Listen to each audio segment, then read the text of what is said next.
What's up, guys? Welcome to the fourth episode of Dreamers Club.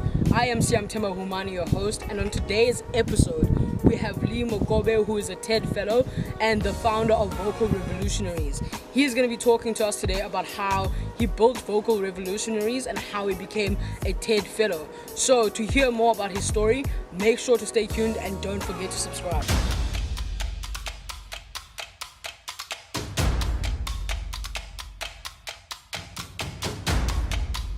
Welcome to another episode of Dreamers Club. Thank you so much, guys, for tuning in.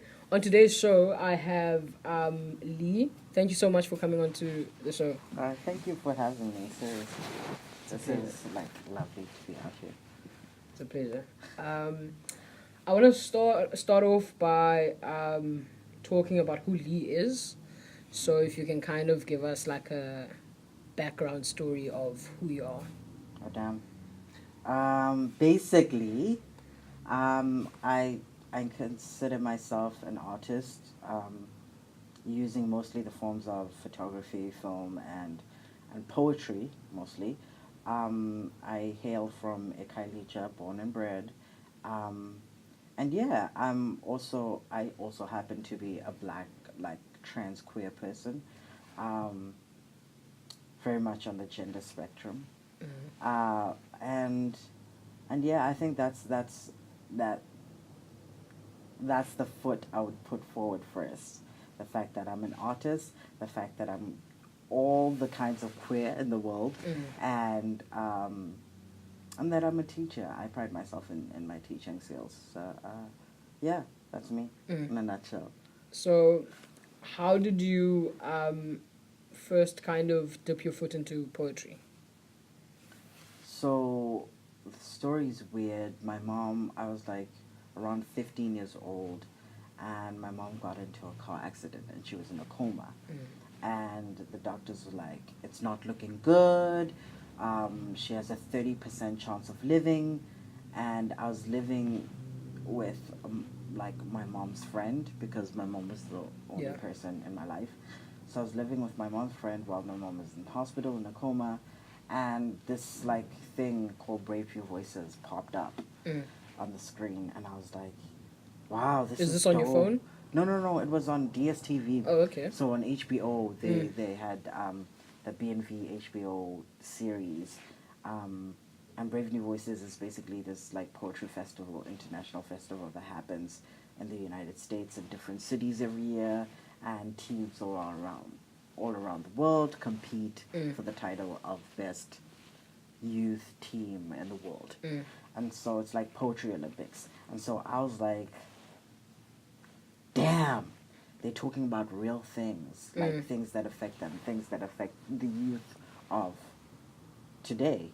And I was like, damn, I'm feeling all these feelings. I might not have a parent, which means I am an orphan in this world. What does life look like for me? So I started writing, and it was basically, my first poem ever was a poem of it was basically a poem to my mom while she was in the coma, to be like, hey sis, wake up. Can't leave me here.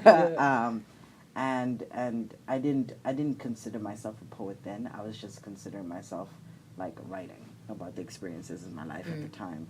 And it's only when other people are like, damn, you write poetry? And I was like, I mean, I guess. I guess part of it is trying to emulate what those kids in that TV program were doing, because I found what they were doing so powerful, and kind of the self-expression part of it was very important. I was doing theater to begin with, and I was doing theater and dance, but I wasn't really streamlined into poetry. I didn't consider it. Also, I didn't consider it an art for black people. Especially a black kid from the township. It didn't make sense. It didn't connect. Yeah, so, but that's how I got into it, Yeah. At which point, did you start taking your poetry, seriously? Because I know you've been on TED Talk as well. So, which point were you like, oh, wow, this is actually something that has potential that I can do? It was in 2013, which was my matric year, and I traveled to the United States for the Brave New Voices like festival, and I saw all these young kids like expressing themselves, all of them doing poetry. Some of them were 16 and published like poets, and I was like, wow, I want some of that. And I was like, and I was in an environment that pushed me to be better at everything that I did, and which is something that I saw great value in. And when end of matric came, I got accepted into all the schools that I wanted to go to, no funding. And that was like a big problem because then I couldn't go to school. So the next best option is to focus on the talent that I had, and that was like poetry. And so I was like, okay, let me take this seriously. But if I want to take it seriously, I need to go overseas for it because that's where it is most competitive. Where they take it seriously, that's where you can make it a career and make money off of it. And I was like, let me rather do that because obs, the money is not making sense. If like literally, if I had money to study, I would probably have studied. But I didn't have that. So that was a blessing, in a way. In a way, it was. It definitely was. Yeah. It definitely was because then I had to make my talent work for me. Oh wow. Dear God, my sister's nervous system is selfish. Her body is a thunderclap waiting to be unleashed. Her nerves are thunderbolts with a faulty switch. There was a storm brewing in her bones that made her neurons rain down, making her jump and jive involuntary.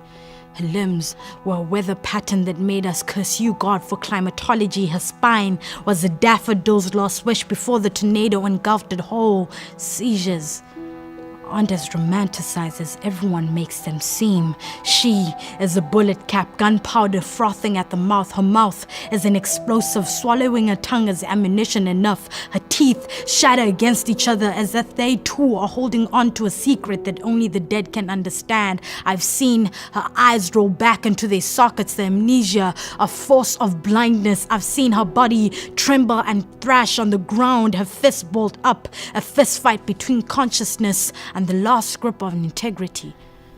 I've spent too many times watching my sister being the target and the trigger puller. So that's how that went, yeah. So you go to America? Yeah. And how is that? It was different. I think it was. I was 18 still. So I was still like young. Yeah. I have no family, no support system except for the friends that I made the previous year. And so I had to trust in what you'd consider complete strangers. Do you know what I mean? In a different continent, in a different country, in a different way of life, and somehow try to make that work. And it was tough. It was tough, and especially not having your own family, because like you stay with people and you are trying to make your life work in a certain way. It's not like they're your family. They're not obligated to be there for you. Yeah. And so that was like the hardest part, is like navigating that. Like going from one space to another, trying to make this like dream work, trying to make this artwork. And so it was a tough journey. It was really long. I think people see the bright parts of it. They don't see the parts where I was just like, for weeks on end, just like underneath the covers, just like not wanting to function, because I was like, I don't get it. I'm putting in all this effort and it's not working. Yeah. Like, what am I doing wrong? And so I think it was like it was a long process getting there, but I got there way faster than I would have if I was doing it here. Yeah. Yeah. Wow. I did. I definitely did. And I think one of those, like the TED talk that I did, like being a TED fellow at 19, really like propelled me, because then it put me in spaces that I would never had imagined. Like I could, no, I wouldn't have had access to those spaces if I was here. So it's like all that sacrifice, those hard times, kind of like paid off. Yeah. Yeah. Definitely. The first time I uttered a prayer was in a glass-stained cathedral. I was kneeling long after the congregation was on its feet, dipped both hands into holy water, traced the Trinity across my chest, my tiny body drooping like a question mark all over the wooden pew. I asked Jesus to fix me. I want to talk about vocal revolutionaries. What is vocal revolutionaries? So, like, Vocal Revolutionaries started off as a literary organization where it was just a group of, like, young kids. We don't know what we were doing, but we really loved the art of writing, specifically poetry. And so we came together. I came up with the idea of, like, starting an organization. I was like, I've discovered slam poetry and the power of it, and I want to share it with everyone. And I had a friend in high school, Utulani, who also used to write poetry, but she was much more reserved than me. And she was like, actually, I know a guy, goes to this school, he writes poetry, we should call him. And then she was like, I also know Endim Kosi, she's not really a poet, but we should call her. And I was like, okay, I'm going to create a meeting. I'm going to call these people and be like, here's my vision. Would you like to be part of it? Wow.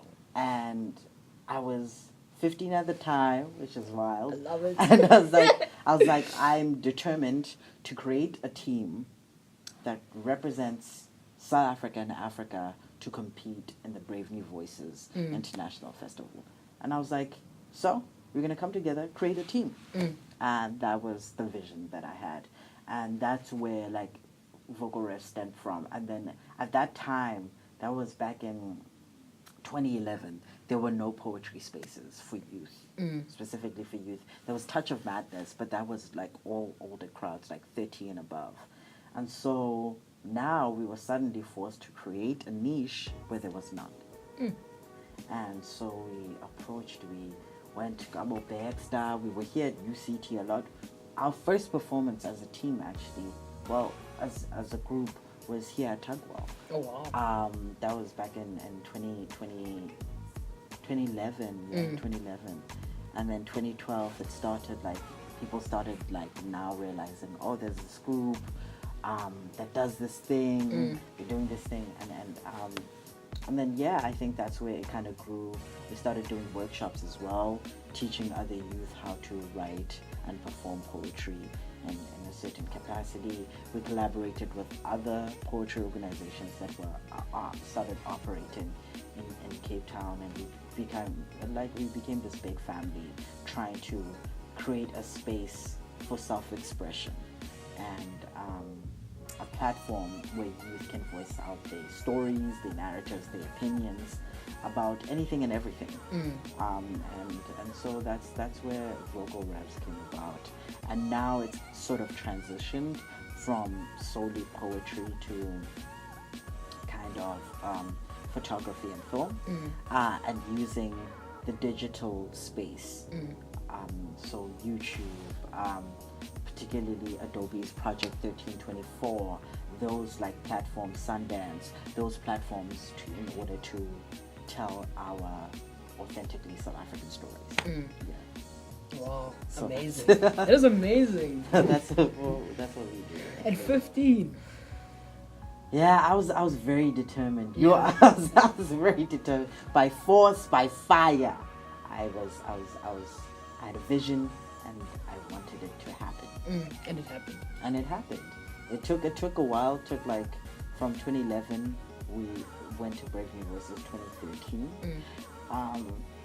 But those 2 years were real, like, hustling on the ground, like door to door type of stuff, like corporate being like, can you sponsor us? We want to do poetry. And everyone's like, slam poetry, do you rap? We're like, no, it is poetry. And they're like, you guys are from the township. It's not like one of you has some kind of social capital. Nix! You guys have nothing to your And you want name. to do this? but you want to do this. So it was a battle. Man, I am amazed. I don't know if you can see it in my face, but I am amazed. It was a struggle, but we did that. I think we were all very determined to break the status quo. We were all very determined to make our voices heard and have that stick. Yeah. And I'm like, I look back on it and I'm like very proud of the people that decided to, because we were all very young, but we decided we are determined. None of us have any kind of like financial, like our parents had, like for me, this is like where I was at that point in my life. I'd never been on a plane before, even if it's like locally, never been on a plane. But my first time on a plane, I was 17, and I was going to America for Breakthrough Voices. So like, it was a hustle. It was a hustle. Yeah, but I don't think I would have had it any other way. Because I learned a lot. You all learned a lot. But yeah, it kind of shaped who I am. Yeah. Today. Yeah. That is amazing. That is amazing, man. Yeah. I want to speak about your dream. Like, if you can just round up what Lee's dream is, what would you say is your dream for the world, for young people, for black people, just for everyone? What dream do you have for others and for yourself? I think my dream is both specific and broad. I personally want to change the face of what an education looks like, because I grew up being very curious, and all my teachers will tell you this. Very curious, inquisitive, loved learning. I love learning new things. I love reading. I love exploring. I love researching. All that stuff that, like, you know, is attached to institutions. Love that stuff. Hate the institution of it. Wow. So I want to change. I want to be able to be part of the vast organizations in the world that change the face of what education should look like, especially in South Africa. If you are from a certain area, your life is limited based on what careers you may see out in the world. And people see you based on your socioeconomic background. People see you based on your skin color. We say, like, in Mandela's Rainbow Nation, that that's not a thing. But it is a thing. It is a thing. It is a thing. You're judged based on your gender expression. You're judged based on your sexuality and how you choose to present your life and yourself to the world.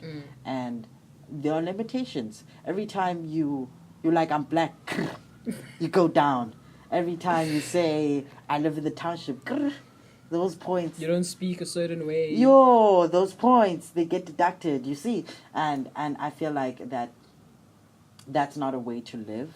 And that's not a way for us to progress forward as a society. And so I want to create institutions that are able to encompass the world that we live in properly. And who also leave room for individuality, for self-expression, without beating the individuality out of a young person. And so I want to be able to also, I want us to invest in the arts, because I feel like people forget the role that arts have played in our liberation as a nation, and our education, how we learn, how we consume. Every single part of influence, if you think about it, in South Africa is based on entertainment. Why not change the face of entertainment? Why not change how we consume our materials? Like in classrooms, it's all based on reading as punishment instead of reading for enjoyment. Instead of using other materials, video, film, photography. These are all things that we see in our everyday lives. Why not utilize them in order to gain education? So I wanna be part of like the world's like great change leaders that are able to kind of say, hey, we're different, it's okay. We can still create a society that everyone can live in. We can still create like young academics. We can still create young academics. We can still create a booming economy without compromising anyone's sense of self. And so that's something that I want to invest my life's work into, using creative arts and self-expression to kind of create these institutions that are not working for us now, and trying to find better ways to make them better. Yeah. Wow. Especially for the black child from the township, the black queer child. The black queer child from the township. Oh yeah. Yeah. I'd really like it. In my dream, it would be to open up various like academic academies.